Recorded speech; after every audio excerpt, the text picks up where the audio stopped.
ఇది అంతర్వేది శ్రీ లక్ష్మీ నరసింహస్వామి ఆలయం.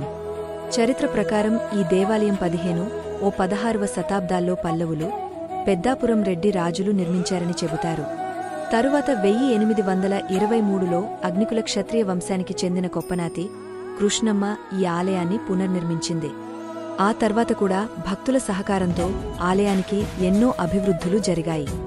ప్రతి సంవత్సరం మాఘశుద్ధ సప్తమి రోజున బ్రహ్మోత్సవాలు ప్రారంభమై మాఘశుద్ధ దశమి రోజున స్వామివారి కళ్యాణం అత్యంత వైభవంగా జరుగుతుంది.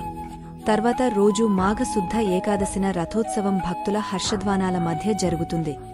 ఈ వేడుకలకు లక్షలాది మంది భక్తులు తరలివస్తారు.